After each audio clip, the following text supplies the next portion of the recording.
My fault. That whole thing, it was so official, but we weren't even live. Oh, I just launched it. all right.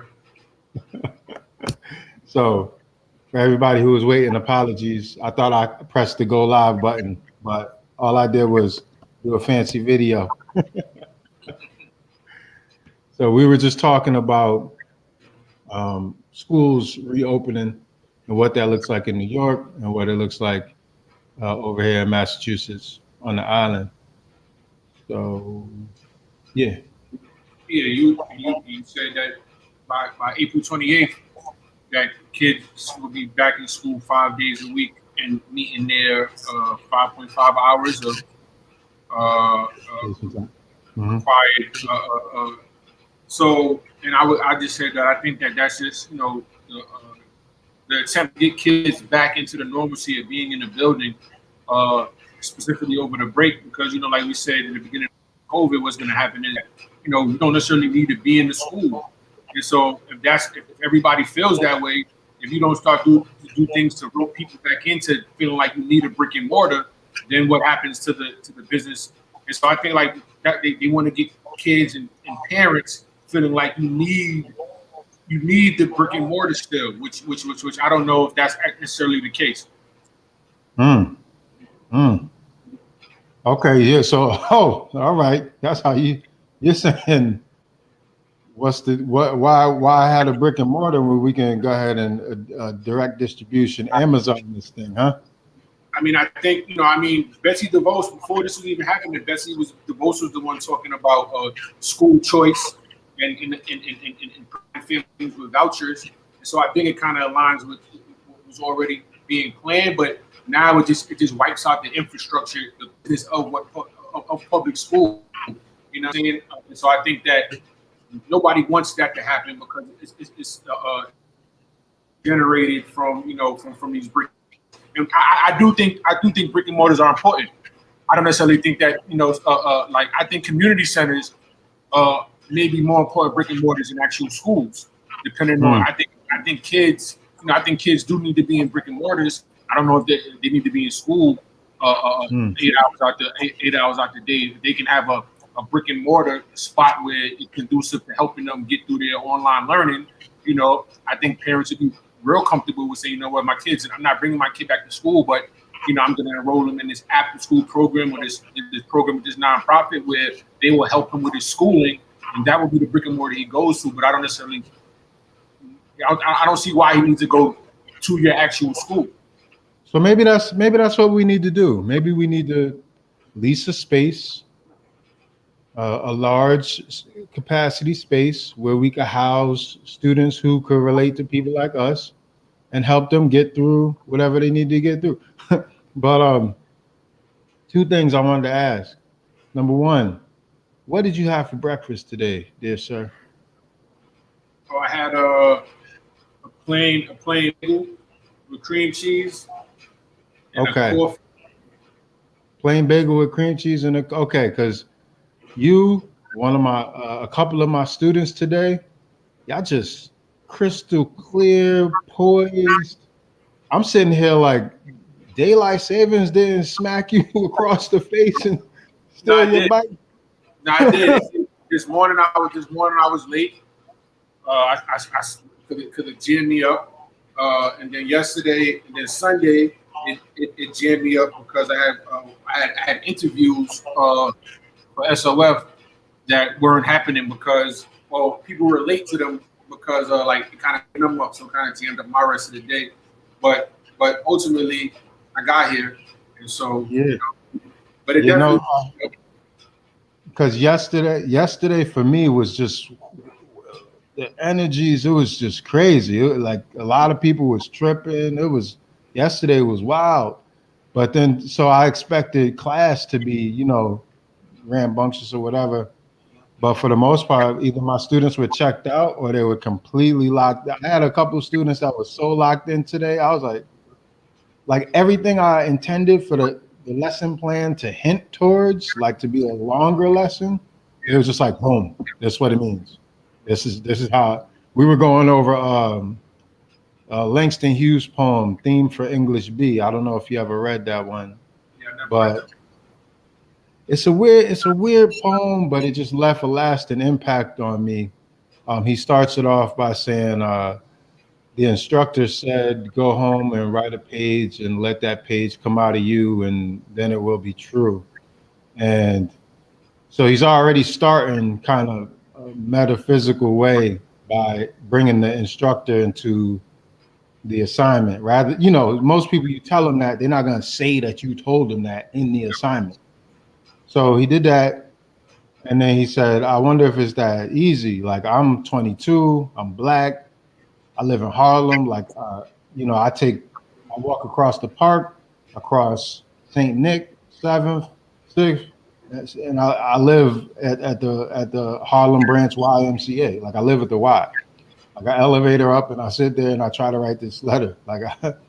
And then he says, I like basic stuff, but I'm also uh, we're different, but we're just human. It's a beautiful way of expressing how we're all human beings, but our differences. I don't know if it's that easy for me to just like my truth is different than your truth. It's a beautiful poem, but anyways, you could imagine 7th and 8th graders might struggle with that a little bit. Yo, they was like, Right. So it was on it.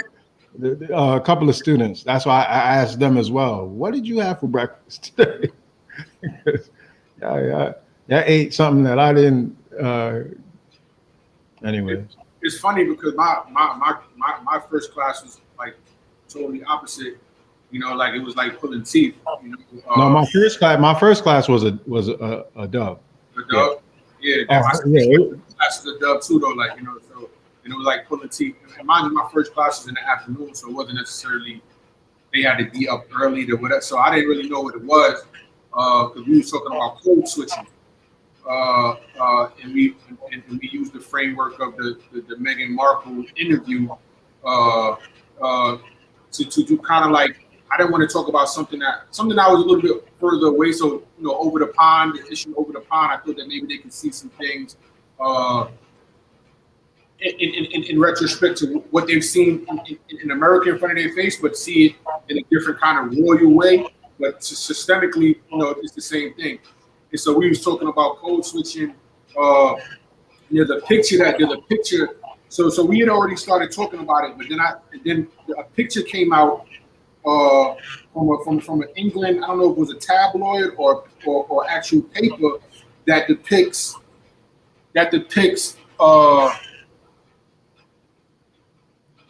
Oh yeah, that's the same literary. That's the zine that got shot up when they depicted Muhammad. And I asked them. I was just asking them. Could they, just in 50 words, could they decode why they would? I mean, if you read the interview or heard the interview or read the link that I sent to them, she says that the queen the queen was nice to her. It wasn't like she said more so the system, which is the royal system was what was harsh to her. But when I asked someone, well, why do you think they make the queen? Why did the queen a representation of being on her neck when Meghan said that the queen was nice? And one of the students was like, well, the queen is the representation of the system at large. Though she may be old and white and seem like she's not what I'm looking for. She's not a threat. In reality, she's the person that is the most a threat to in regards to how an institution works. And I was like, wow, that's pretty dope. But Yeah, I haven't seen the interview. I'm pretty sure I'm never gonna watch it. But what? I mean, she talks about how there was conversations where they said that they hope the baby didn't come out too dark. That's something that I addressed in class too. Like, why was that? Why did she think? Why do we think they said that to her? Damn, I gotta do it. That's crazy. Yeah. But is that a surprise though? Because it speaks to it. I think that's that's an honest thing to say if you're the royal family who's all white. Do you're feared that that the child or whomever that's coming onto your blood may be dark or darker than you. You're scared of that because you've been scared, like you've been trained to be scared of that just in regards to optics. So now when you have somebody related to you, I think maybe that fear was like not just a racist fear, but like wow, like this royal. I gotta argue that. I can't imagine if I'm the royal family. Mhm. Am I really walking around in fear of something? Like, am I really afraid?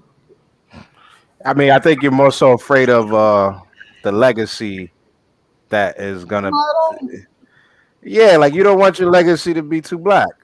You don't want your. You don't want your legacy. You want your legacy to look a certain way. Why though? I don't see. I don't. I I mean, that's a deep question. Like I've been trying to figure out why for a long time. That's I don't know. That's something that it stems from long ago. Like I was just watching some a documentary, and they were like trying to explain why the world had a fear of Africa. Like why they were scared of the Africans. Why was the world so scared of them? And like there was like, it wasn't no clear cut answer. It was just like ideas, but no one really has an answer to that. Okay, I think you just helped me understand why just by saying that though. So the fear is not that your bloodline will be dark. The fear is that black people will be empowered by seeing darker people, and they're like basically black people are your slaves that don't know they're slaves, right? They're your Mhm. minions. But as soon as they start realizing their true power, they're not going to be your minions anymore. So as soon as they see that they can be royalty too, then it's Mm. so now I get it. Now I understand. Yeah, they They're don't want worried, to. And they're worried about the uprising. yeah, and then like you see it in, but the thing is too, the thing that I'm also worried about is us adopting when we do get into that power position, us adopting the norms that were set before. Yeah, Like that's like a very famous Black liberation quote. I forget who said it, but they said if you get free and you do what the oppressors do, you might as well stay oppressed. yeah, like what's going on? I just seen another documentary and it was about South Africa and they were just showing poor whites that were like it was just to me it's just like even talking about it is just mind boggling. But you see like poor whites living in huts and stuff like that, and it was like damn, like we got like South Africa got in that position where they're like it's not perfect still, but they got in a position where they empowered a lot of black people, and we're kind of doing the same thing that the white people did to us to them, and it's like it looks crazy because it's like yo, didn't we just get out of this? Why are we doing the same thing to them? But Yeah, that's like that specific example though is kind of like how they appropriated the land in the first place was kind of heinous. yeah. So like yeah, No, I feel you. I get it. I get With it. No, you. I get why it happens. I get it. You know what I'm saying? But like I think about like Nelson Yeah, Mandela and stuff like yeah. that. He probably wouldn't have went that route. You know what I'm saying? He still was It's trying to like work it's like with those folks. You know what I mean? it's Even though like they did all this. if we was fresh off of being slaves, like you know what I mean? If like Yeah. Nana and Fern was slaves, and then we was the ones like nah. Yeah, we're not rocking with you. We still remember what you did to our mothers and our grandmothers. Yeah, you're You know what I'm going. saying? Yeah, I do not feel bad for you, sir. No, yeah, no, I don't either. But it's still like Sir, like go ahead, I don't know. go ahead and trim that marijuana, sir. Go ahead, we'll make a little party. Nah, but I feel you, IB. I feel you. I'm just joking. Hopefully, everyone knows I'm joking. Like, if you're gonna do what the oppressor doing, then you might as well not get free. I completely agree. Yeah, it's tough though. It's tough. Go ahead, my fault. Is it though? Is it that hard to share? Is it? It's hard to forget about things. But here's the thing: we don't need to forget. As a matter of fact, we want to unpack it. We want to process. We want to heal. Right?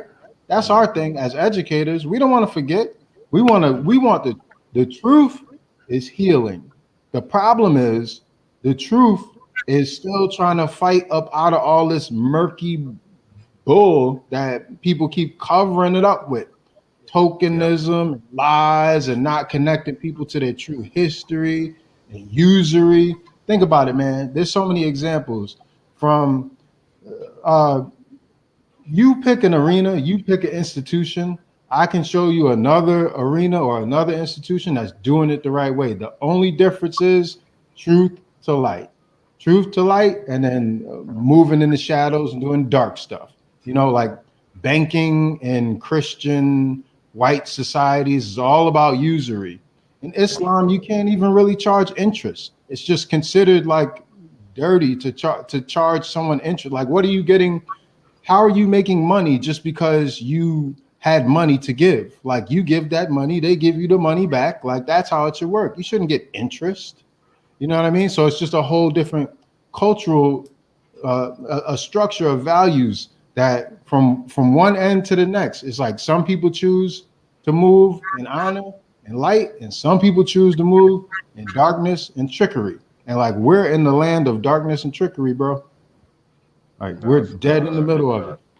And I think that's why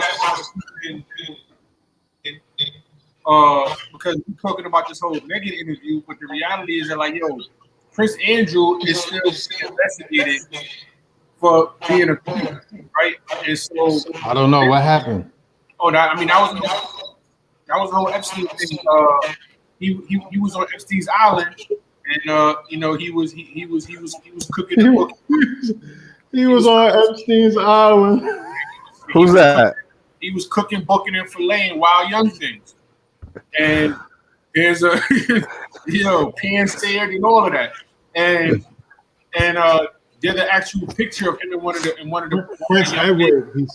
He said YB Prince Edwards. Yeah, I was saying like it's so ill how so much media attention is on Meghan Markle, but yet we've forgotten, or they want you to forget that Prince Andrew is a real live pedophile. So yeah, we can talk about keeping bloodline clean and what if the baby's too black or too dark and all of these things. But the reality is that your family's already tainted.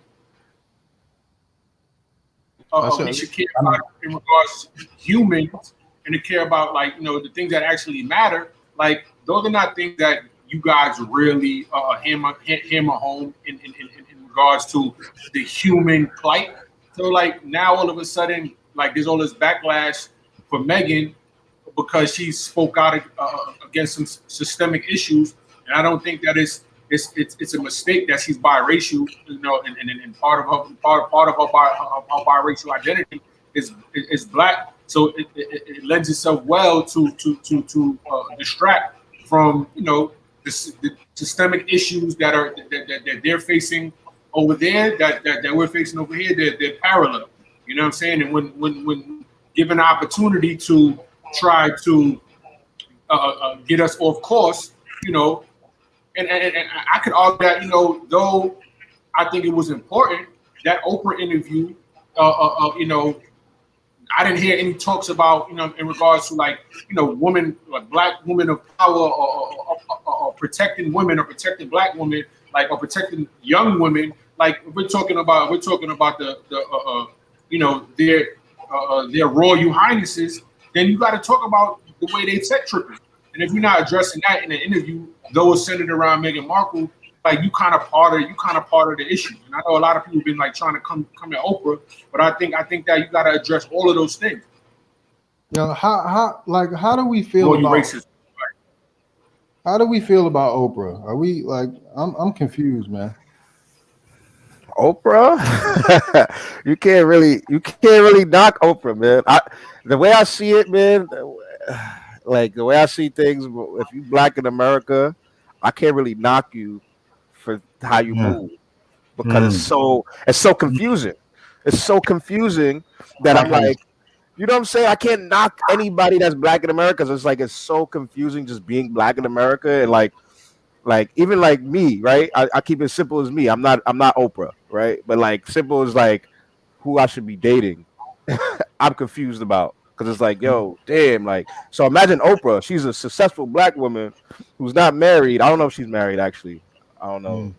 But it's like all these things that she's got to move in a certain way, and I can't knock her. I really can't knock her. I can't knock anybody that's out here trying to do something. You know what I mean? Even Stacey Dash came back, and now she wants to be black again, and I'm like, I feel bad for her. What do you mean black again, though? What do you mean black again? What do you mean? I mean, she's trying to be down with what it means to be black. I'm not saying wasn't black, but I'm saying she's now trying to be down. He's trying to rope you in. Don't. Yeah, no, she's know what black again means. That's what like. So she wasn't. I'm glad they take the beat, Robbie. So for a while she wasn't black. For a while, she wasn't trying to be black. Wow, because he's just playing devil's advocate. That's why. Because she was in a movie celebrating like white rich culture as a. I don't understand why she gave up her black card. Yeah, I mean she was on Fox News trying to defend police brutality and. Is Candace Owens is her black card revoked? No, the thing is, I don't think nobody's black card revoked. It's the person. If the person is just like, I don't want to talk about these issues. To me, now you're saying those issues, which are black issues, are not serious enough to even, you know what I mean, talk about. And so, to me, when you do something like that, it's like you don't really care for black people. You know what I'm saying? So it's hard to like put you like you're black, but it's hard to put you in the category of you caring about black people. Well, so do artists that perpetuate sexism and sexist thoughts and derogatory energy towards women, are they part of the issue or are they solving it? Because I think that though Stacey Dash may have came out and said something that may have been counterproductive to what some people may say is to the black movement, but I can name 10 creative artists that operate in a creative space that make their living on degrading and shitting on specifically black women as part of their thing, their niche. And we don't. YB, you don't gotta take the bait, man. No, I agree, but I agree with him. I agree with him. Don't necessarily hold them to the same to the same. No, I agree with you, but the thing is, like, it goes back to what I was saying before about being black in America is so confusing that you know what I'm saying. It's not like when you got rappers now. We're mad about rappers now, but they looked at a formula that's been working since rap was even a thing. You know what I'm saying? Before rap was even, they look at a formula that was like, oh, this is how black people get money, and this is how black people become successful, and this is how black people become celebrities, is by doing these certain things. And so now you got just generations and generations of kids trying to make it in a certain way. They rap about guns and they rap about degrading women because that's look at everybody that's famous. Look at all your favorite rappers. They've been doing that for so long. Before you go any further, YB, what did you have for breakfast this morning? For me? Yeah. What did I have for breakfast this morning? I had some cereal. I just had oat milk and I forget what the cereal's called, but honey nuts. Pause. All right, you real clear, you real focused. Oh, I've also been taking these pills, these krill oils. See, I know it was something. It says well, heart and brain joint. So I guess my brain is flowing. I guess Krills is good money. Just make sure. Words. You guys, listen, take it easy, Bob. Don't get black girls. You got that's not the black seed oil. Who gave you those? Eh? Yeah. Yeah, man. I just think I mean, you gotta hold everybody's feet to the same fire, man. Like Stacey Dash pulling up, you know, one of the circle back or spin the block or her blackness. I think everybody, you know what I'm saying? Like you gotta hold everybody to the same accord. I don't think we do that because nobody's scared of Stacey Dash circling the block, G checking nobody, right? But because The the Stacey Dash and the Owens, the reason why they're so dangerous is because they're actually very intelligent. You know what I'm saying? They actually speak well, and they actually, you know what I'm saying? Like sometimes I listen to the Owens girl, Miss Owens, and I'm like, am I bugging a little bit? Because I might be agreeing a little bit, or like, no, well, you should agree with a good portion of what she says. She's valid. yeah, that's Like what I'm saying. I'm like, yeah, you shouldn't feel bad about that. She's sharp. but you can't. And to my point, that's what I'm saying. Like somebody like Candace Owens, you can't say to me that Black Lives Matter, right? But then when she get on and and now because she doesn't agree with you, right? Now she's a coon, or now she's cooning for the white man. Because part of you saying Black Lives Matter is that yo, I don't gotta agree with you, but your Black Lives Matter doesn't mean enough to me not to shit on you because we disagree. And so like the same people who's like Black Lives Matters is shitting on Candace. The same people who's like yo, Black Lives Matters and protect women at all, to protect black women at all costs, are also the same one calling her a welfare queen, a coon. It's like yo, it's like, and that's my thing. It's like there's so much duality that anybody can say Black Lives Matters. But then on the other hand, you could just easily shit on that another black person, and there's no real checks and debits for it. But it's I'm all, confused. I'm confused as to why the Black Lives Matter gets so much momentum with you, Coach. Because like that's not ours. It's been co-opted, but it's been co-opted and monetized. But originally, you know what I'm saying, like in all movements, they were ours, and Wait, that was ours originally? I nah. mean, Yeah, right, I don't really feel like that was. I mean, you had the black lady who did it, but I think that got co-opted from the very moment it early. became Okay. like from the like. I mean, because it was. I mean, the movement of BLM was co-opted. 'Cause at the end of the day, it was just a term. Like it wasn't really anything. But and then when it became a movement, it was it was became a movement based on the same people that's running it now. Like I never felt like the BLM movement was ours, so to speak, like ever, That's what ever. I'm And saying. I agree too. But I also Like say I I also mean, a lot of the term, what the term is trying to convey. I mean, I get that. I mean, I guess we all understand that. But as far as the movement that started since, I mean, I can't even remember when it started, but I never attribute that as much like, I mean, I know this is kind of off. Like I said, I never felt like Title was a black company. Like I never looked at it that way, despite Word, what Jay-Z said and what he word. wanted it to be. I'm not saying that's not what, but it was never a black part of the black culture. Like we never fully accepted it in that manner. And I feel like, I mean, I guess with the BLM, maybe we're a little bit more split, but from my perspective, that was never part of our culture. It was just, once again, it was using our culture to create this movement, but the movement wasn't ours.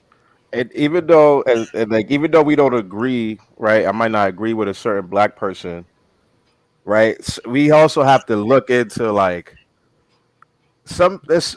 we could agree that some black people that just don't care about anything, about no black movement, about no, they care about themselves and Well, only yeah, themselves. And that's what so that's the 85ers right there. yeah, and like we gotta understand, like even though we might, I can't necessarily rock with you because we not on the same type of time. Not necessarily I hate you or, but Yeah. there's no lines of where we could work ever. You know what I'm saying? Like so when I look at a Stacey Dash, or you already did your piece and you already spread your type of energy around. Whereas like I don't know if I could rock with you, you know what I mean? I'm not gonna sit here and bash you all day. Like I don't got time for that. But I'm not gonna sit here and be like, oh, like I feel some type of way as a black person, like, okay, this lady's obviously confused. She's living in America, she's a black woman in America. She had to go through these obstacles of being in this white realm, and maybe some of that things rubbed off on her. You feel me? So I don't know I can't rock with her. You know what I'm saying? Like just because all the energy and all the stuff you already put out there. You know what I'm saying? Even though you were confused, it was like, listen, I was confused at a point too, but I railed it back in. I didn't, you know, Yeah, I didn't. and that's your prerogative. But Stacy Dash, if you ever come across this, I'll Yeah, listen. pull up. I'll listen too. I would love to listen. No, you already gave up. No, I would love to listen. I'm not rocking with her. Like I'm not No, gonna rock. I'm not gonna sit here and your try to ship, start a nonprofit with her. You know what I no, mean? no. Like that don't YB, make sense to me. YB, your ship is already going, already gone. Oh man, You- I just don't know. I was just playing. That's a good convo though. You know It's what I'm just like saying? now, I'm just curious. Like I think everybody's tripping for the most part. Except if you're not investing in crypto right now, you're not making some major like bold maneuvers. I think you're really tripping right now. So whereas it's like Kane and I, we used to see it like the 5%ers used to have it. We would see, okay, so it's 5% of people that get it. Now it feels like it's like 2%. Like because you have such an opportunity right now, but like people getting caught up in these side conversations that really it's just weird to me. It's like, yo, you are watching a whole new world be created, right? And like Bitcoin is only 1 trillion right now. 1 trillion. They just ran off 1.9 trillion with a wave of that's fiat. that Bitcoin is not fiat, B. Anyways, I don't know. Nah, I B, mean, yeah, I think the point that you made, James, that like there's literally like a new world being created right now. You know what I mean? And you got to tap in. I mean, I think cryptocurrencies are one of several ways to do that. Um, you know what I mean? And I would say that's probably one of the easy, I mean, more accessible ones to be able to tap in. Because like I always say, I mean, outside of going to learn, artificial intelligence or robotics, and I mean, what the hell, I mean, it's easy to see where this stuff is going, yeah, but I think cryptocurrency is local something that, sourcing, local yeah, sourcing. exactly, that the layperson can tap into. And I mean, but whether it's cryptocurrency or one of the other ones, I think that's what we have to tap into. Like for me, I don't have time like for me to spend all day like debating Meghan Markle's condition. That's like the exact opposite of breaking down the systemic issues, because that's not going to help us at all. Like there's nothing new. I didn't even watch the interview, and I'm going to go out there and say right there was nothing new revealed in that interview relative to black people that we didn't already know. Like it's just that like, oh, Meghan Markle you just experienced that now. Well, I mean, I could have told you that was going to happen before you went there. Like, you didn't have to go all the way to the royal family to experience that. Like, you know what I mean? Like, that's crazy. But to spend 2 hours to break that down, like, I don't see how that really helps us versus Oprah being up there talking about artificial intelligence. You know what I Right, mean? Like, I think that, right. you know what I mean? Like, Well, I'll double down on that because there's a lot of podcasts. So I'm like kind of anti podcast in the first place, right? But there's a lot of podcasts that I end up catching the clips because they do a good job of saying like, here's a little 8-minute clip on YouTube. Like I'm always on YouTube yeah. getting my math, and there's a lot of podcasters right now that they're way more influential than anybody in education. Like all of your teachers put together have like 1/100th of Joe Rogan's like educational Yeah. impact. You know what I'm saying? Like Joe Rogan, he's not even a nerd. There's this guy Lex, I forget his name, but if you the dude Lex, if you watch it, I promise you, I just saw this today. If you watch whoever's on his podcast talking about crypto or artificial intelligence or whatever, that day there will be a spike in the price of that crypto that day. Now that's some information. You know what I'm saying?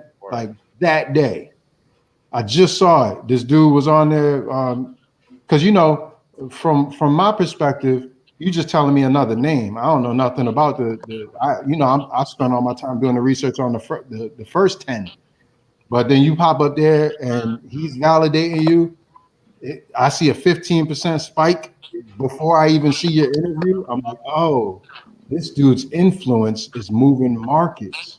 Elon Musk sends out a text. You know what I'm saying? He's obvious though. What I'm saying is it's a lot more that's not so obvious. We're like, that's where the real value is. That's where the real movement is. But I think it's our job to somehow create a infrastructure, just a small, it doesn't have to be extravagant, but to somehow house the same way we talking right now, like to get people to kind of shift it up. I think that's kind of, at the very least, I know it's my job to find a way to like continue those conversations. I can try with my class, but I'm on the island. I'm not like, so. I think the big push for specifically minority coding, and I think that in parallel, you need to have a push for decoding so that they understand how to navigate. Because no matter how well you know how to code, if you don't realize that if you're Black in America, that it's just not the same for you. You can be the smartest person in the room, but you're not gonna get the job. And so like that push for coding is great, right? But like I think that, like I said, in parallel, you gotta have the same kind of energy put forth in regards to teaching and empowering these students with the knowledge that really matters. Because you may be able to code, the shit out of a code, or out of code. But if you can't, if you don't understand how, like, why you're not the person for the job, and you don't understand, and because you don't understand it, that gets you upset, and because you're upset, you end up losing your job. Now you can't code for nothing. Now you get banned from coding, and so like all of this money that they're pumping into coding is now irrelevant because we can't decode the message before we get in the building. So I think that's one of the things that we need to focus on, or that educators need to focus. Because like you're talking about, the podcasts are decoding. There's somebody in a podcast that somebody looks at Joe Rogan and like, yo, I see myself in him, and so I hear him more. I retain the information, and so though it's his podcast, he's decoding information that whether I heard it on CNN or wherever else is not as relevant. Hold on, Coach. What did you have for breakfast today?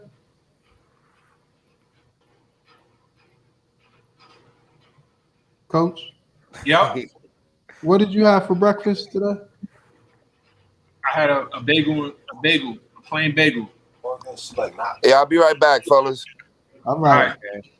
Yeah, because that's it, just a bagel? That's toasted? Yeah, what you just said though, everybody coding, but if they don't know how to decode, yeah, that's a breakfast check right there. That's a fact. Big fact.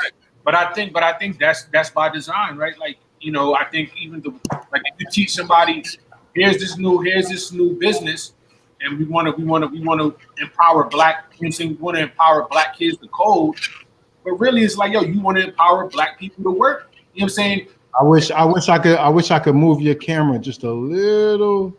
There we go. You really want to just continue, to feed the system as it's already been fed, but you got the 2.0 version, right? You know what I'm saying? Like you want to teach them the code and stand in these parameters on how to be successful in coding, right? But like, that's like anything else. So I definitely think that, like you said, for the podcast, everything that's going on is teaching kids how to decode, the messages. And I think that is more important or needs to be at the forefront of what education looks like, moving forward, post-pandemic, and even moving forward to September. They need to be focusing on how to empower kids with curriculum that's going to teach them how to decode the messages that they're going to be getting, specifically now more than ever, because colleges are not going to ask you, like you said, Dirk, college is not going to ask you, it's not going to be as important what grades you got your junior year. What did you do? What did you create during COVID? You know what I mean? And so, you can say, I learned how to code, right? But I still don't know how to navigate the world that I live in. And so, like, when I'm writing my essay, I may hit home hammers home runs on what I learned in coding. But in regards to somebody reading that application, it's not personable. You haven't told me your life story. I used to tell you all the time. You be like, yo, you have to make your music. Sometimes you have to make your music as a reflection of your failures. You have to be open with sharing that, because now you're just giving people fillers. And so you're gonna see a lot of people filling out applications, because I've been doing a lot of interviews where they talk about Corona like everybody else does. It was hard, it was remote. And you're gonna have people like trying to base who's they're gonna select off a lot of filler. And a lot of kids are gonna miss out on opportunities because Yeah. cookie cutter Yeah, explanations. that's it. That's it. This is our moment. That's another perfect example. Like that's what I was trying to emphasize when we was doing the workshops, those impromptu joints. When you get the opportunity to tell your story from COVID on, you can hit a home run clearly, so long as you tell the truth and you was actually about something. Like that, I mean, that's kind of our natural space. But I wanted to put YB in the fire a little bit. You ready, YB? Yeah. Okay. And Kane, you probably know this, but um, were reparations ever paid for slavery? The transatlantic black African American slave trade. Were reparations ever paid? Was ever paid? I don't believe so. All right, all right. Now I don't. you ready? You ready? Yeah. Yeah. They were. If you were a British taxpayer from the time that they abolished slavery until 2015, so a lot of people still alive, you paid taxes for slavery reparations. But the thing is, here's the catch: they paid the reparations to the slave owners. Owners. Oh yeah, yeah. I knew that. Yeah, Okay. I was thinking about black people. Yeah, they gave it to the I think they did that in Haiti too. Mm. I think they did that in Haiti. They gave all the like after they got ran out of the island. All right. They gave I'm glad all. you knew that because when I'm not gonna lie, I may have known it before, but when I rediscovered it, I was like, yo, this is crazy. Yeah, no, This it's is crazy. absolutely insane. Yo, they gave reparations to one, I think it was a governor. They gave him he had 20,000 acres in Jamaica with slaves on it. They paid him yo, YB, 20,000 acres. That means that's like a third of Martha's Vineyard. I was about to say, isn't that the whole island? Yo, what the hell? Yo, yo, And then what? I just started the process. I was like, yo, some white dude named this place Martha's Vineyard. Like he saw this whole land and just thought it was okay to name it somebody's vineyard. Think about you're an ill individual to like, yo, that's coach's playground. Yo, Yo, they that move. is Wow. insane, bro. That is insane. Like to pay reparations to people because I'm guessing they paid those reparations to those slave owners because they felt bad for them because they lost their slaves, right? Yeah, it was like, well, that was the carrot on the stick for them to free their slaves. It's like, okay, so you will reimburse you so long as you free your slaves. There's a lot of people that didn't even do it. They was like, nah, I'm not doing that. You're not Yeah. getting me on the books for that. This slave money is good money and it's off the books. But I mean, that was the situation with Georgetown University because the Catholic Church abolished slavery throughout, wherever the Catholic Church was located. And so here in the United States, all you had, I mean, in particular with Georgetown, it was pretty much built and they had something like 200 slaves working there at Georgetown. And so once the Catholic Church abolished it, I can't remember what the guy's name is at the time, but the priest or the bishop or whatever his ranking was, who oversaw Georgetown, was like, nah, yo, I'm not giving this up. And so he kept running. He kept doing his thing with the slaves. Like he just basically, I'm just not gonna tell I'm just not gonna tell the church what's going on. You know what I'm saying? Like, and so he kept it running until it got to a point where he had to let it go. And so, but he ended up selling. I think it was something like 200 and something slaves. They got sold to like Louisiana and I believe Alabama. And the majority of that money, when he sold them, it was crazy. Georgetown was bankrupt. It was like about to go under. And he ended up selling those slaves. Those slaves essentially became the endowment that we now know, or the starting of the endowment that we now know for Georgetown. And so like damn near every single building, at least the original, were built using that money and or using that slave labor. And so there was a not too long ago, maybe 5 years ago, there was a big thing with like the Georgetown law students brought like this case, and they were kind of trying to pressure the board. And originally the board came back and was just like their their form of like reparations was they were going to give black students basically preferential consideration when you apply, not a guarantee, like just like they were going to basically give your application another look or whatever. So they were like, obviously they pushed back, like, that's kind of like some bullshit. But if it brought up an interesting point, this is it's crazy. There's this podcast you could check out. There's this black lady, she's a adjunct professor there, and she was actually kind of leading the class when all of this was going on. And one of the points she says about reparations is that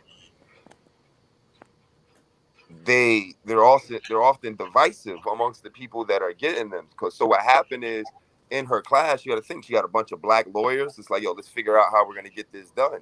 But then what happened was they identified like the descendants of those 200 slaves that were sold off. So they found all of the descendants. So, but then it started to happen. You have like the descendants was like, yo, all the reparations are supposed to come to us. And then you have like the existing law students were like the new students are going to get something, but what about us? And so you had all of these different kind of groups that were all black, but they're all vying for it, and they all kind of had a different interest. Like reparations is different for everybody. Like somebody else, they might want an education for she mentioned at the same time she was on the same show, she was talking about the women of Japan. They got reparations because they were used as comfort women during World War II. And so part of their reparations wasn't just money. I mean, they got that as well. But part of their reparations was that the history of what happened to them explicitly had to be like part of official Japanese history. Because they were like, Mm. people need to be educated in order to prevent this from going on. You know what I mean? Some Yeah, people that's need right. like medical help. You know what I'm saying? So like there's all of these things. But so back to the point is that it can splinter the group, you know what I mean, in the sense that not everybody wants the same things, not everybody views it. I mean, and you can see that now on a larger scale where you have the African descendants of slaves, who feel like, if you're not basically, here in the United States, like, yeah, they were like, Caribbean people shouldn't get any reparations. Like, this has nothing to do with y'all and Africans and so on and so forth. You know what I mean? But for a black guy who's been living here and their parents were African and they came here in, I don't know, in the 50s, he's still been living here his whole life. You know what I mean? Beatty's been living here his whole life. You know what I mean? He still feels like, yo, I've been experiencing this shit too. Like I wasn't necessarily the descendant of us, the original slaves, but I'm still a black man in America the last 20 years. Like, where's my piece of the pie as well? And so it starts to become, how do you divvy all of that up? You know That's what I'm funny. saying? Like, how do you attack Beatty's in that? the chat talking about he driving down to the city from Albany. Oh, okay, okay, what's good, Beatty? My man Beatty living a life. Hold on, how I see these comments? You know what I Oh, mean? You But don't got the power yet, YB. I and got you. and just to build on that a little more and to kind of bring it back to when we were talking about the educational systems and how you change them. I think part of what it is that it's not about changing these educational systems. It's about throwing them shits away and doing something new. These you're not these systems are corrupted. They're corrupted. And actually, let me change that. These systems aren't I'm corrupted. rich. They were I'm rich. built they They were do built they for do. corruption. And so you're not gonna change a system that's built for corruption and then like make this little tweaks to it. And then now all of a sudden It's going to be a system for, you know, the betterment and the upliftment of everything. So for me, like, you know, and you guys know this, I keep saying, like, existing public school education, it's going out the window. Like, I mean, traditional you're not seeing it. And I think it's going to be more so about, for lack of a better term right now, it's going to be more so like a guerrilla education. You know what I mean? Like, when we're saying, like, how do we get people to be more interested? How do you get students to want to be more interested in all of these advanced technologies and the different way that the world is developing? It's like, you're not going to sit them in a class and get them to do it. That's the old system. It has to be regular conversation. Your regular conversation has to be crypto. Your regular conversation can't be Meghan Markle. Like, I mean, like, if you want the conversation, you know what I mean? Like, it can't be that. Like, your regular conversation has to become artificial intelligence. Because for me, it's going to be a guerrilla education. That's what's going to change it. You know what I'm saying? And in much Hold on, Kane. Hold on, my man. What did you have for breakfast? water. Makes sense. Water. You feel me? Makes a lot of sense. You clear my wait. Ramadan ain't flowing. start. Nah. Ramadan ain't start. Ramadan ain't start. It's coming up though. It's coming up. Okay. Yeah, I'm so But, excited for Ramadan this year. Oh my God.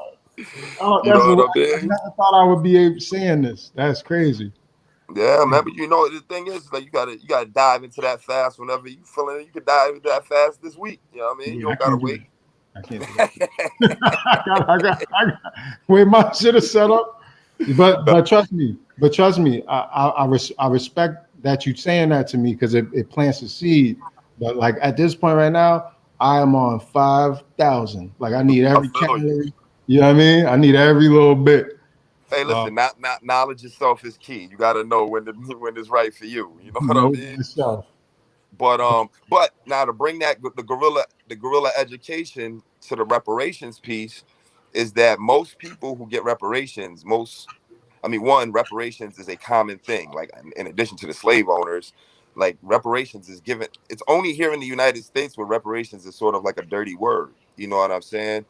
But again, it's very rarely like this, just this systematic thing where the government gets on board and gives. Almost all reparations comes from some small group of people getting together, and they're like, yo, I'm gonna go get reparations for my group of people. And so, like, when we hear about the reparations that were given, like, in particular with the Jewish community for World War II, that wasn't like, I mean, some of it was a big collective thing, right? Like, we want Israel, but like, that wasn't every Jewish person voted that we want Israel. That was a group of well-to-do, well-organized, a small group who got together, was able to move things the way they wanted to get that done. You know what I mean? But then there are other reparations. For instance, there's a segment of the State Department right now, and their job is like just literally to go out to find the the the Jewish people who were affected by the Holocaust and make sure that they get like this subset of reparations that came from France. And it's France that's paying the reparations because the trains or the trains in France were used to move some subset of the Jews around. And so these guys saw that, these lawyers, and was like, oh, that's a way we can get some money. They organized the case, and so now there's this small subset of Jews who get those reparations. Not all Jews get those, you know what I Right. mean? But those guys weren't like sitting around like waiting for, some group and to get them. They were like, we're just gonna go get them. You know what I mean? It was a guerrilla tactic, and I think that in our situation, that's what it's gonna take. You're not gonna get. I don't think you're gonna get all of the United States to just get on board and give every black person in the United States anything. And then more so, all of us don't want it the same way. Yeah, And yeah, and then absolutely and then not. all of us don't agree everyone should get it. And so Yep. it becomes, if you want reparations, go get them yourself, because nobody's giving them to you. And you know Right. what I mean? Chances are nobody's going to give them to you. You got to organize, figure out how to do it, and go try to attack it. And I think it's the same thing with education. When I talk to these kids now, I tell them, like, nobody's going to just give you this education, yo. Like, it's sort of maybe it's kind of scary and it may seem bad, but at the same time, I think it's liberating, because it's like, yo, you can unplug from this nonsense that we all grew up on, and really be able to go out and get it on your own. It may be a little more difficult, you know what I mean, but now you can make sure that you can get an authentic education, or you can get the reparations that you want, so on and so forth. And I think that these new technologies and the new economy and all of this stuff that James mentioned in the beginning that we need to participate in is just representative of that. You know what I mean? Like, if you can go out and you tap in, you bought Bitcoin in 2009, it didn't matter what anybody had to say. You know what I mean? You're sitting pretty right now, and you were able to go do that, and you didn't have to have someone teach you. You know what I mean? Like, you can go learn cryptocurrency right now. No one has to teach you. You can go learn uh artificial intelligence. I've been learning about artificial since the beginning of the year. That's been my deep dive, and it's amazing. Like, you can just go and you can just get it if you have that will. And I think, like, that's one of the things that we have to encourage our kids to do, is not to be so concerned with these systems. Break these systems and go do it on your own. You know what I mean? Because now we have the ability to do that. And I think that's what's ultimately going to be most effective. I think those who are reliant on the system are going to be ultimately ultra reliant on the system, and it's only going to be maybe, like I keep saying, 10 years, and you're not going to be able to get out of that system. You're going to be a permanent part of that system. I'm not trying to be like, go to the movies and say you're going to be a robot, but to a certain degree, we already are a permanent part. It look like we can't put our phones down, and I think it's just going to get more and more ingratiated if you keep looking to the system for the solution to whatever your issue is, or whatever change that you want. You're not going to get it from these existing systems, whether it's the royal family, the U.S. government, or General Motors, for that matter. You know what I mean? It's something that we have to do as individually, and make it as individuals. Like I said, make that part of our normal conversation. I think that is, for me, the major shift in the way the educational system is going to go on. I'm sorry, fellas. I know I keep looking off. I'm stuttering, but my mom is in here. I'm trying to figure out what's going on with her. So I'm kind of having two conversations at once. No worries, no worries. Good. It's all I was good. gonna. Well, I just think what you're saying is so fruitful, because on the one hand, it agitates people. The people who need to be agitated, it will take them to the point where they can see, okay, because if you don't fit comfortably in the system right now, then it's going to drive you crazy in the next 5 to 10 years. So obviously, what you're saying is valid. Um, it's not. Don't blame the truth for being the truth. Like, that's just saying, that's illuminating something for you. If you just right now you feel like you can't handle it too tough, you're definitely not going to be able to handle it 5 to 10 years, because, like you said, it's going to be even more so robotic. We can't. I mean, we saw this thing coming from a mile away, but I didn't know it would be so effective. I didn't know people would. I didn't know that social media would be so pervasive. I didn't think that people would succumb so much to the flock mentality that they would literally sit there for the majority of their day and watch what other people do. I just didn't believe that would actually happen, not even for the 85ers, but that is what's happening. You know what? You could have seen it. For me, the change really started with, because I mean, TV was like our first kind of form of social media, in the sense that we just sat there. We weren't able to interact with it, but we were able to just sit there, and it was fed to us. However, then TV started to change when you started to have reality shows. And so that's when you started to see, now you was able to, like, literally, you're just sitting at home now. You're not even really getting entertained. You're just watching people, quote unquote, live their lives, or like, you're just literally just like stalking people. You know what I mean? Like that's what it is. And you weren't able to interact, and even though we know it's not real reality TV, that's the way it's built. And then so now it gets to the point where now we're able to interact. We're already like prepped for this. So now we're comfortable commenting on people's lives who we don't even know, because we really think it's reality. Like, you know what I mean? Like, whether it's somebody fronting, you know what I mean, with the fake gold or whatever, and it makes you it's somebody fronting. You know what I mean? Whether it's somebody fronting, or whether it's somebody, doing something that's true and authentic, but some people just get they're locked in that trance. You know what I mean? Like, at the end of the day, we've been on here talking for an hour. You know what I mean? And I hope we've been able to. I can't see what's going on Facebook like y'all are. You can't, but hopefully we've gotten some people who've tapped into us. You know what I mean? Pause for the last hour. You know what I'm saying? And so for me, it started with when I saw that reality TV shift. For me, that kind of marked that change, and it was like, that's a we're gonna fact. eat this up. We're gonna eat this up because now we can interact. Well, remember they wanted to do the reality show on us, on the Vineyard. Yeah. Anyways, go ahead, YB. No, I was just saying like that, that situation. I feel like the human connection has weakened. Like I find myself getting upset. Like I really find myself getting upset at people just based off what we're talking about.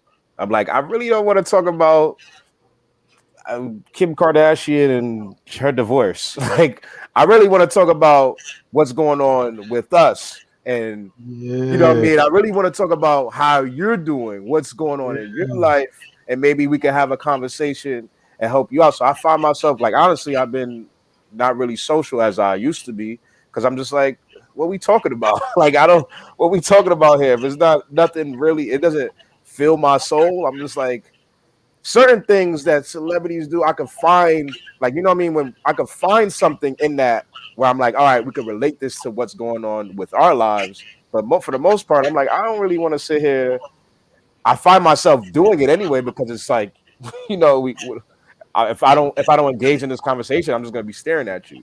So I find myself doing it, but the human connection, I feel like it's so weak right now. It's so It's like, what we doing? Kenny, as a master educator, what are some things you started to put in practice, you put in practice through COVID, to kind of counteract, the world we're in right now in regards to making lasting bonds through, through COVID. It must have been a lot easier when you're able to see your kids. But what are you doing? What are you doing now? You know what I'm saying to do that? I think it's hard to get like all my kids, but like I've been able to connect with quite a few of my kids, and I think the game of basketball always was a good point of starting a conversation, because basketball you could talk about missing a layup and that could relate to classwork and missing an assignment. You know what I'm saying? It all relates. So I always like, if we're having a conversation, if we're practicing together, I'm not, it's not all about basketball with me. I'm like, yo, how you doing? Like, how you doing through this COVID? Like, how, you know what I mean? I'm having these real conversations and engaging in real conversations.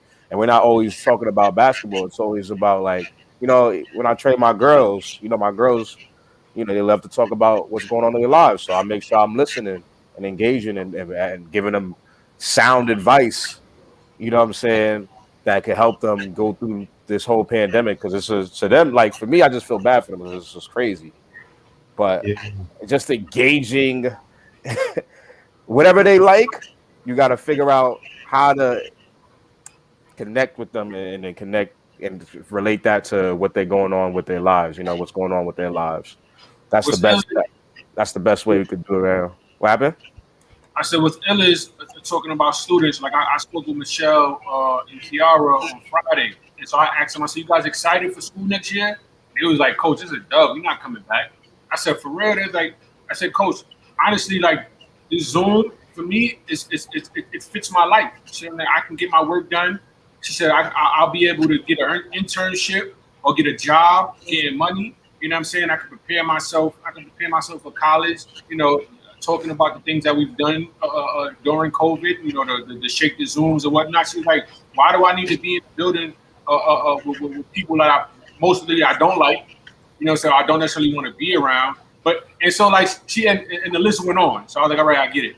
But like I was surprised when she said that, because I was like, I was like, high school is coming back. You guys coming back? She was like, no, because I thought next year was going to be it for sure. And she was there, and both of them was like, nah, that's a dub. I wonder how many kids, though you get the story of the kids struggling in Zoom. I wonder how many kids are like, yo, like, I don't want to go. I don't want to come back to this place. You know what I'm saying? A lot of those kids. How many? Yo, first of all, how many black educators don't want to go back?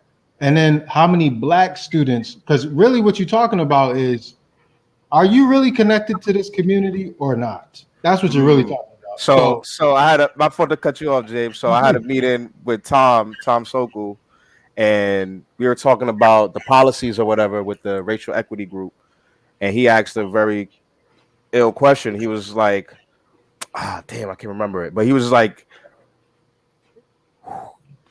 who is the school for? Like who is the school really for? Like who comes into the school building and is like, this is my school, you know what I mean? Versus the other kids is like that don't feel like that's their school, you know what I'm saying? And so those kids like Michelle, who are entrepreneurs and all that, they probably don't feel like this school is theirs. I hear their stories and all the stuff they go through and how teachers don't listen to them. To them, that school is not theirs. So they rather just go on Zoom, work on what they want to work on, and have that freedom of just being able to do what they want to do. And what's the point of me going back to school? It's not mine. It's not my school. so Yeah, they I just all know they that. would need, like what Kane is saying, all they would need is one little bridge, like people like us, to check in, tap in. So because they don't want the school, but they do want connection. You know what I'm Yes. saying? They do want to still like bounce their ideas off a real person, like see a real person. Like they just don't want it to be like a real white person. Yeah. You know what I'm saying? Yeah. Like for obvious reasons. I'm not trying to be like slight. So through COVID, we think that students of color have realized how confining it is to be a part of what schooling is in America. Like Michelle I has now I seen that the brick and mortar is confinement, is more likened to, the business of like prison and I things of that think nature than it is to actually conducive to her learning. I do. I think they've, the curtain's been pulled back and they can see the inner workings of what goes into the hot dog. And they're like, yo, I kind of don't want to eat meat anymore. Like, Yeah. I That's exactly what it is. think they've seen, but here's the thing. I think we're only at the very beginning of that. And I'm seeing it with my school. Like, put it like this: we had a public health crisis. Public health is not just your physical health. You see what I'm saying? Like this thing is just now starting to unfurl. People are all like all that pressure of coming back with next year, right on the cusp of next year. Like your whole man, this one is going to be interesting. I think Kane is exactly right, man. Like it's going to be guerrilla education from this point on. They'll have the Yeah. illusion of all the other stuff, but Yeah, really, So how like because no, because it's crazy because like down here the kids, I mean, the kids, and I know you guys were just talking about a couple kids with Michelle and them, but down here like the kids was thirsty to get back to school now, and like you said, it wasn't necessarily because they was in a rush to be back with the teachers and it's because they missed their friends. But like Exactly. when we started out, like some virtual, like they started out for like the first 9 weeks, like the kids could, their parents, they could decide whether they wanted to be in school or virtual. And so you had like a large set that was like virtual. But as soon as that 9 weeks is open and they were able to come back, like the majority of them came back because they just was like, man, this, I mean, it seemed cool, but I need to be around my friends. You know what I mhm. mean? And so I think like that's, as far as the system is concerned, that's like the system's biggest asset in terms of being able to keep it alive, is that it's still like the main place where the kids can get together in mass, you know what I Yeah, mean, and not Mhm. get arrested. You know what I'm saying? And so like that's the advantage that they have. But I think like you said, for those kids who are like Michelle, who are a little, you know what I mean, who want that freedom, and they see that now, they're probably going to their parents like, why can't I just do virtual? Because like virtual school has always been an option here in Florida. Like we've always had that even prior to COVID or whatever. Like one of the girls I trained, she is basically homeschooling. You know what I'm saying? Like she goes and then she's attached to like whatever school and she goes play sports with that school. That's it. But otherwise she was already at home. And so I think those kids that are out there that see that, and you're gonna see a lot of them like, man, what am I going to that building for? Especially if they're like, yo, if my friends are the same way and my friends is gonna be doing virtual, like, what am I going to this school for? To see that teacher who I don't even like, you know what I mean? Like, to see the principal and janitors I don't even care for. Like, it doesn't even And, suit me. You know and what I students mean? like Michelle probably learn more during this whole time than they learned in the whatever how many years they were in the school already. You know, So they learn probably more in 1 year. when we talk about guerrilla education and students, I'm not. My concern is not students like Michelle and parents like Michelle has, right? Like when we're talking about guerrilla education, how do we set ourselves up to educate and empower those parents and those grandparents who have struggled probably just as much as the kids in regards to understanding and operating in this digital space.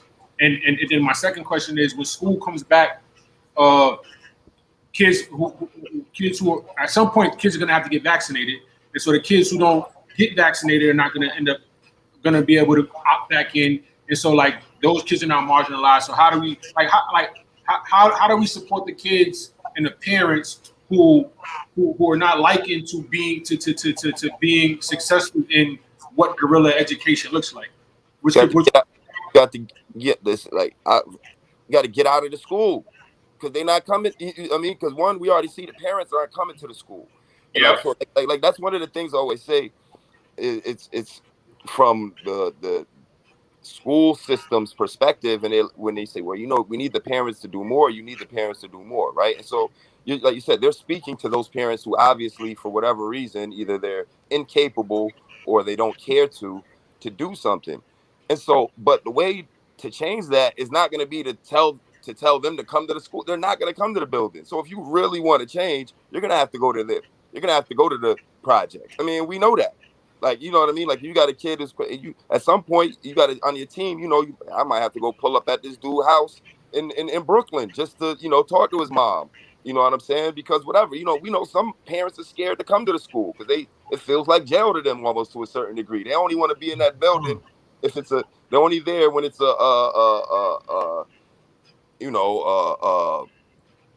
behavior issue or whatever. So, yeah, it's only negative. So that it feels like a jail to them. So they're not going to come. And so I think the way that we're going to have to do that is that, one, from the educator's perspective, is that it's those educators who are, one, willing to break from the system, right? Because you have some educators who love the system. Like, I'm tenured, I'm here, I'm cooling. I've been able to help a lot of people and they feel like it's great. You have others who feel super constricted. You know what I mean? You have those teachers that are like, man, having to meet all of these state regulations in terms of testing, and I got to teach them this, that for 15 minutes when really the kids need to be, just sitting here talking. Those teachers should feel liberated. But then at the same time, I'm going to tell those same teachers, it's like, you got to go out now. Don't be the teacher that's in the classroom. Be the teacher that that has a podcast. Be the teacher has a Zoom. Be the teacher and now because you're doing that and YouTube is feeding you, now you can go and you can just be in the projects talking to those parents that need it. But I think that if we think that, I don't think there's anything you're going to do to the school building. I don't think that there's anything that we're going to do and that as a school system that's going to make like those marginal parents and students want to come to the building. Yeah, I'm saying forget the building. I'm just saying that, as we model what guerrilla education is, the same those parents that need support and where we're at right now are going to need the same amount or even more support in regards to transitioning to what education is going to look like now. I feel like, right? Like a teacher doesn't have to now, and I think Zoom and where we're at now has lend itself for education to spearhead some very dope things, right? Like, we can eliminate attendance, right? Because now a kid can actually, even if he can't get to the physical school, he can tap in on Zoom. But even with parent engagement is the same thing. Like, you don't need this parent to come to the building no more. You can just do a video conference. This is the norm now, right? And so, like, I think that, but though that is the case, I still see parents who, like you said, due to maybe they had a bad experience in school, and it doesn't matter if it's brick or mortar or it's virtual, they're like, I don't want to have anything to do with some audio in the background. I don't know who that is. But. Is that me? I don't know. Are like, you know what, I don't want to have anything to do with it because like I had a horrible time in school. I just want to I graduated or I didn't graduate and I write my hands of it. Or you have the grandparents who's taking care of the kids now, and now we're talking about guerrilla education, and like they don't have the synapses to now grab hold of that. And so now though I agree, we now have to start structuring what it is, because like you said, the disconnect has always been parent engagement, specifically with minority students, black and brown bodies. And so part of the guerrilla, I think, is getting the parents back engaged. You know what I'm saying? Like, you know, similar to the Black Panther, like the parents had to come drop them kids off or participate, you know, or eat breakfast with their kids. Like there were some things that were asked. Though we're showing love, there's some mandatory things or checks and debits that you have to adhere to. And so, like, I think that we have to start to think about that as well, because the disconnect is still there, even as we transition into a new space of education as it pertains to parents. I agree. Just a heads up, 1 hour 15. Just a heads up. Okay. Are we ending it at 1.5? I usually do a heads up at 1 hour, okay. So I missed it. Okay. But I think also part of what we have to do is define what the purpose of education is. You know what I mean? And redefine the purpose. And I think that's part of the issue that we have, is because you have, like you said, you have maybe the grandparents that are maybe a little older, or maybe there's just a parent who grew up, you know, rough, and you know, they don't really know how to navigate the system. But what has been implanted still in their mind is that the goal of education is you're going to go and learn this, ultimately, like really to go to college and get a job, like that's ultimately like the way it's framed. You know what I'm saying? And I think that if you eliminate that, the purpose of you going to school is not so you can go to college. The purpose of you going to school is not so you can get a damn job, because you could do both. College, 1, is not necessary. 2, you can get a job without an education. 3, you don't even need to get a job if you want to be an entrepreneur and work for yourself. You know what I mean? Live frugally, and you'll be straight. But when you eliminate that, now it opens the parent up to be able to do so much more, because a parent who's never been to college or doesn't understand FAFSA, they feel like they need the school system to teach their kids. And one of the things that I've been advocating since COVID, I mean, even before then, but especially during COVID, when parents are like stressing, like, you know, how am I going to teach my kids? Like, you know, I don't have the bandwidth. I always just teach them what you already know. Like I said, like just teach them. Like if the kid in the projects knew how to get on welfare, how to get an apartment in the projects, how to go get groceries, how to cook those groceries. Like that's all stuff that, like I always say, my little brother, shout out to my mom, he knew how to, by the time Andre was 15, he knew all of those things. Now, was he fully educated? But no, but he had learned the education that had nothing to do with the school building. And that education, but that education provided him a lot of the same stuff he would have learned in the school building. Like I always say, in order to learn how to cook, you got to know some type of understanding of math. It's essentially science, cooking. You know what I mean? Learning how to take care of yourself and your health. That's science. You know what I mean? Paying the bills. That's financial education. You know what I mean? And so like just those things, I always tell the parents, just bring your kids up to your knowledge base. And if you did that, your kid is probably going to be further ahead than a lot of the kids that are actually graduating from high school, especially nowadays. So we're talking about education, like putting a spotlight on education rather than indoctrination, right? Because like we're talking about what happens all the time. It's just doctrine. We teach these kids, but we don't necessarily empower them in regards to how the system works right now. And so we're talking about real world readiness type of lesson. That's what I tell them. I'm concerned with your real world readiness. I'm not necessarily concerned with your grade in calculus, right? But I want to know that I can leave your sisters with you and know that they're gonna be safe when I get back. You know what I'm saying? Like babysitters get a lot of money. You know what I'm saying? And I tell all the time, like if you learn how to take care of your sisters, you know what I'm saying, like they're strangers, you'll be able to make a lot of money, because the reason why you don't is because they're yours and you're impatient. But if you're able to treat them like they're somebody else's kids, like you could be a millionaire at some point, opening your own babysitter program up if you wanted to. You know what I mean? And so like just to give a point, if anybody's watching who has kids, to the way to transition that so that your kid can retain it. You know what I'm saying? Because no matter what, it's all about relaying it so that they can retain it. You know, and so sometimes it's better to have more than one person giving that message, because how you give it, you know, it may not be retainable to somebody. But if you got a wife, or you got other people that you care about your kids' life, have them relay them same kind of messages. And so I would say that parents got to be on one accord in regards to what it is success they deem successful, and how they want to help their kids get there. I think that to what you said. Also, like being able to identify what success is, you know, because a lot of parents, you live in a project and you're on welfare, though you're living and you're empowering your kids, the world says you're not successful. So that lesson that you telling the parent to teach, Andy, they're like, why would I teach that? I'm ashamed of that. So I don't value that lesson because I'm ashamed of it. Know that. And what you saying is like, yo, don't be ashamed of that. Those are real skill sets that are applicable to success. You know what I'm saying? Like, you have to be able to shift your vantage point. Yeah, we can run that EBT up.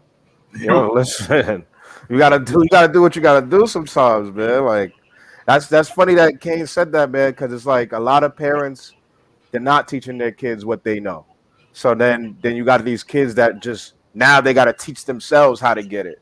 So that's why you got kids selling drugs or doing things that are like, why would they do like that? And the parents is like, I don't know how this happened. Well, you didn't teach them what you know. You didn't teach them, like, you know, you might have been so ashamed.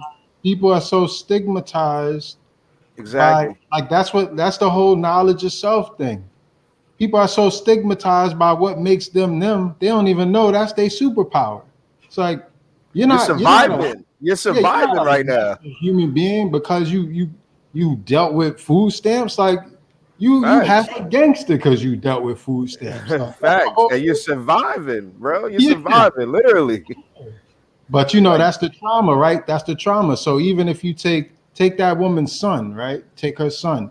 He says, yo, whatever happens, my kid's not gonna be eating off no food stamps. Whatever happens, I'm gonna be there for my kid. I'm not gonna be an absentee father. And it's like, that's not the right way to look at it. That's good motivation, but it's not the right way to look at it. That only made you stronger. That might save your kid's life. Yep. So you got a whole generation of dudes thinking that they did whatever they had to do by any means to raise their kids, and you know, end up spoiling their kids after they went through all of the things that they went through. So their kids have no actual like sense of reality. They're just like, they think they're a kid in the suburbs. Mm-hmm. You know what I'm saying? So they missed everyone's like rushing past the trauma. So they don't want to deal with the knowledge of self, and they miss all the gems. It's weird. No, it's very true. I remember being in school, like feeding to know how to make money, like feeding. Like I was like, yo, I want to make bread. Like I didn't want to go to college. I was just like, I just want to make bread. I want to live a life where I could just pay rent. I remember like wanting to know about credit and all these things. What's this, Beatty? Minority families have to reward the same way they punish. Okay, B. Just dropping gems that stopped me in my tracks just now. I had to reread that. Like, damn. Yeah, no, that's real true. Yeah, it's a lot of punishment. No, I completely threw me off. I was so real. It is. But it's like with all that trauma, so much trauma, man. Listen, like we said, the system is not broken; it's working perfect, and we coming out of hundreds of years of oppression. I don't think people really process that. Like, I don't think people really understand how ill we are. Like, we're superheroes. Right. Like, it's a lot of mental illness. Yo, it's a lot of slave people. I feel like people don't get it. They don't think in terms of, maybe it's like too big of a number for them to process, but it's like, okay, so how many generations do you think that is that had to go through slavery? Like how many generations had to go through it from birth to death? From birth to death.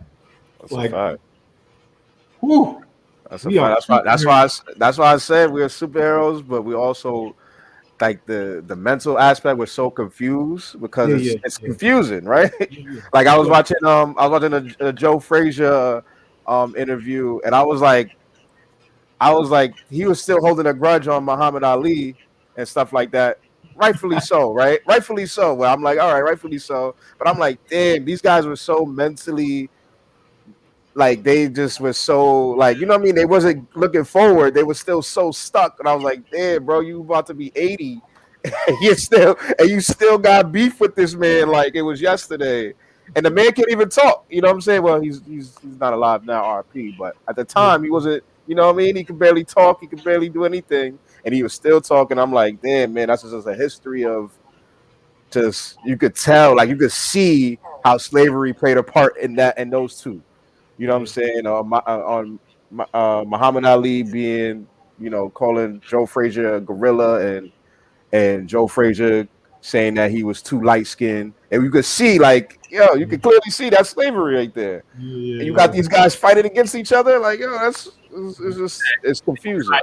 He was like, "Who is that nigga sitting up on that ass?" Word, Yo, bro, I had to rewatch all those. I'm like, yo, this joint was funny and crazy and too much. I'm about to put y'all up on some knowledge though. I'm about to put you up on a what's the I think I'm spelling it right. Let me see. Awema. Beatty, what did Kanye say a few years back? Awema. That's from Lion King. Nah, let me stop. It's like Awema. It's a Yoruba word. I think it's Awema or a Mewa. Yeah, I think it's Awema, but it means uh, connoisseur or a knower of arts. What do you call that? Aficionado. So there's this. I've been doing a lot of Yoruba research because a lot of that traveled via the triangle trade, and it was one of those words that there's something about cool. Oh yeah, Beatty said Kanye said that a few years back, and people. Let me see. I was trying to figure out what exactly. But anyways, there's a certain level of cool, and not just cool like the corny version that people sell, but being able to listen without flinching, to react, bravery, courage, but also to understand. One of the finer details of Oema is you don't want something to be too beautiful because then it's just kind of like corny. Like you want it to have a little character. So there's one of those words. One of those words is worth knowing. I figure I'll drop a gem or two when they pop up.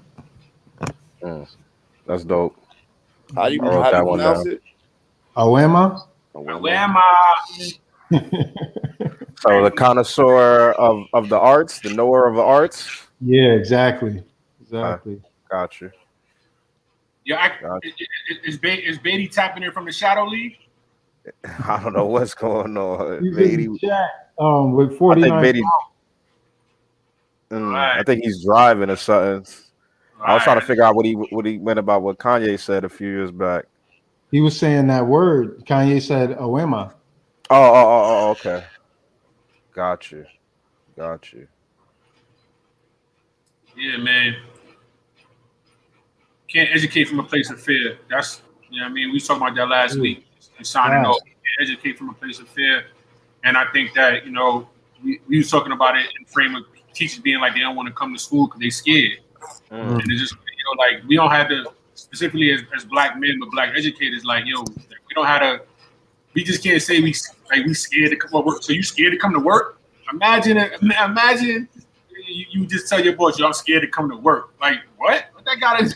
But the hand-to-hand educators so openly being it. And mind you, I don't knock it, but it just shows you the duality. It's like, you got a bunch of people who get paid to teach, and that's what they signed up for, being like, I'm too scared. I'm too scared to do it. And so, and you know, the virus has made it okay, but you know, I think that that's also going to be we're going to have residual effects from teachers, you know, next year. You know what I mean? Like, why do I want to pull? I'm scared too. Then, oh, you scared? I'm scared too.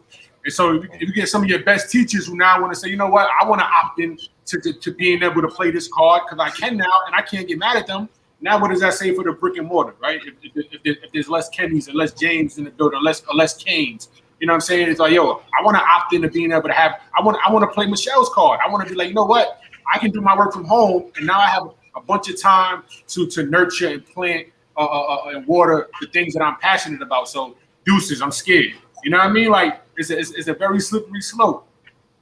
No, for real. For real. Yeah, but I think like I said, I think it depends on what that educator ends up doing with that in lieu of that. You know what I'm saying? Yep. Like, and that might be the best thing for the kids is the educator leaving that situation, because like I said, now they might go out and they're just gonna be like, you know what, I'm just about to be out in the community teaching. So now I'm not under the restrictions and now I'm not just educating the kids, I'm educating their parents too. And you know what I mean? And it gives them the breath to move and do whatever they want. Now, if they just go at home and sit at home and do nothing, then yeah, you lose that resource. But I think that it's about people realizing that the resource still it's all of this cliche stuff. Like the education doesn't stop at the school doors, and you know it continues. And if that's like the case, I think it's more so just like us as. I mean, I think we get it. You know what I mean? And thus connective, and in the way we operate. But I think that as a society, like that's really what it is. That we got to understand that the school was just one facet, just one small, really facet of education. And when you talk about not being able to not educating from a place of fear, I think that's what it is with our parents. The parents are, to a certain degree, they're scared, you know what I mean? Or they're embarrassed because they feel like they're incapable of teaching their kids. It's crazy to me how many people who are like really, really, like they're smart. Like they're like, I mean, these aren't just the parents who are, you know, struggling financially or, you know what I mean, hard times. They're like parents that are well-to-do, and COVID hit and they're like, yo, I don't know what I'm gonna do. Like, how am I gonna teach my kids? I'm like, you run a whole corporation. What do you mean? How are you gonna teach your kid math? What are you talking about? Yeah, that's nuts. You know what it's like you're more than capable of doing that. And what I'm saying, and I think that to a certain degree, society has to realize that, like, that we're much more capable of educating our kids than we give ourselves credit for, particularly our parents, even those parents who are in difficult situations. And I think that as they start to realize that, and a parent realizes that, yo, because I'm, you know, broke, or because I didn't graduate high school, doesn't mean that I don't have a whole lot to teach my kid.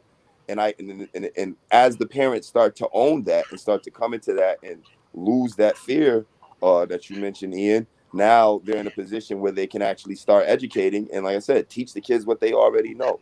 You know what I mean? Like, I wish the kids just knew. Like, I look at any parent and I walk down with, if the kid just knew what the parent knew, regardless of what the parent's level was, it'd be easier for the teacher at school.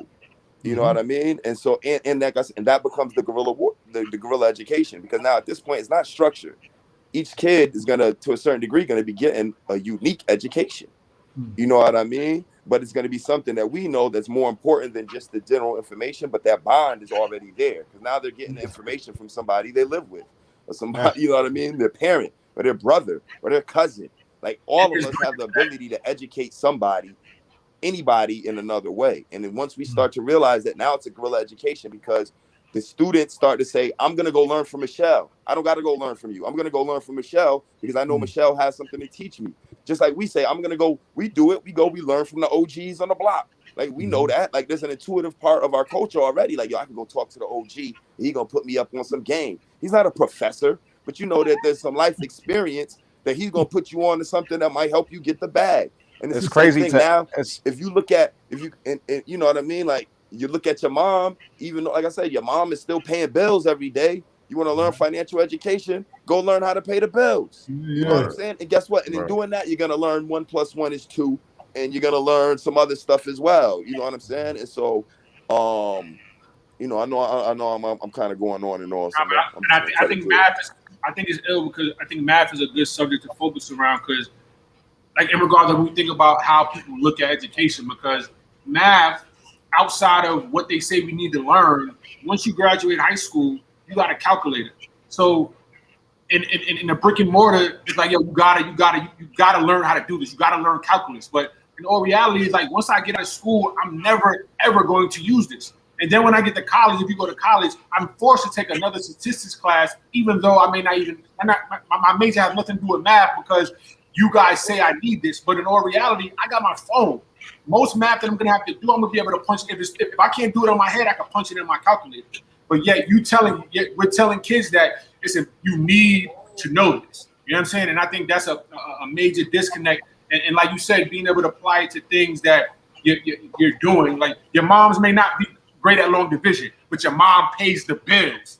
You know what I'm saying? Like, so though your mom be like, yo, this long division shit is stressing me out because I ain't do this in 30 years. But if you say teach your kid how to finance your living, you on mute. You on mute.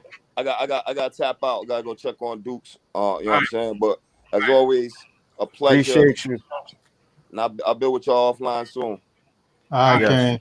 Peace. Give Mom Dukes my love, man. You already know. Big B's, gang. To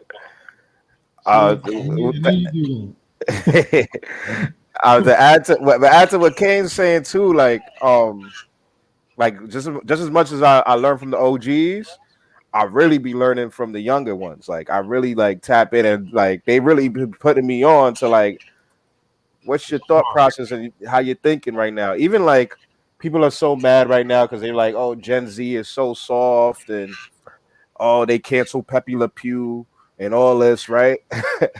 And so I'm thinking like, damn, all right, in the future,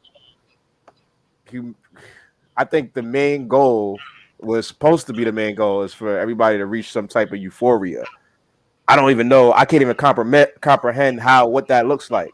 You know what I'm saying? And so I think Gen Z gets it because they're like, in order to reach that, you have to get rid of all that negativity. Even if we be like, oh, it's not such a big deal. Like, oh, I grew up on that and I grew up on this and I'm fine and I don't abuse women and what you mean? But they understand it on a whole nother level. It was like, you might have got out of that, but somebody else might have looked at that and looked at it in a whole different way, and it might have affected them in a way that they probably didn't even know. They were just watching TV. You know what I mean? It was just. You must have. What did you have for lunch today, sir? I had some sea moss. Yo, that sound like sea moss right there. Cause that's so real. They got the cheat code. Yeah, man, I gotta. Oh, you really got the sea moss? I'm not playing. Sea moss. You have for lunch though?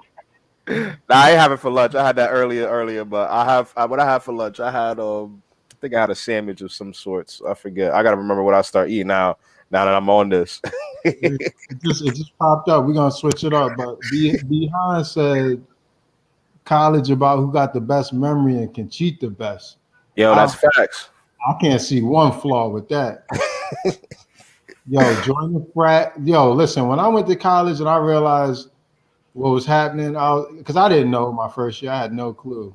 And then when I realized one of my frat friends, they got all the test answers. They got Adderall. You're not competing with nobody who got all the answers in Adderall, bro. Adderall. Shout out to Papa Perk. You know what Adderall? Like what? Become a whole superhuman on Adderall. It's not studying. That's consuming massive amounts of information. I click. Word. Not studying on Adderall. I'm like, you a cheater, bro. You taking a super drug. Right. You gotta see your way through. You know what I'm saying? I tell you something. Listen, to graduate, you need a 2.5, yo. So And classes that you love, go ahead, knock them joints out. Classes that you don't love, you'll see your way through. Like end of the day, what's crazy is my first time in college, I didn't know the game. Then when I came back, I was working, had 4 jobs. I came back in the school, I was like, yo, this is light. You know what I'm saying? Like it's really just playing the game. But then I went to my master's program and tried to apply that same game to my master's program, and they fixed the cheat code. You know, you get the cheat code. You can't do this. They was like, yo, nah, you can't see your way through this. You got to have at least a B in the master's program. I said, yo, what? so even if I pass, I fail? I was like, yo, what? I was like, yeah, like, you got a C, but that's not enough. I'm like, oh, so you want me to more grade so I can pass with a higher grade? I'm not. Yeah. I was like, yo, it's crazy, bro. That is crazy, man.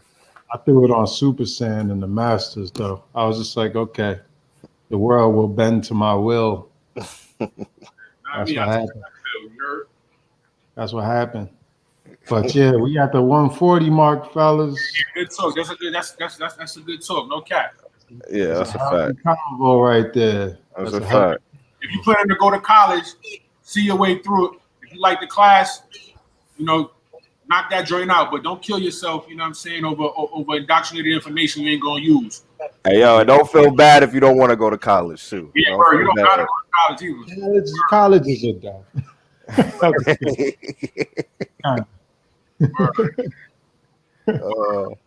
What Beatty just said? If you do go to college and don't take extra loans, you don't need them. You heard? You may want to take loans. You might want to get that. What you talking about?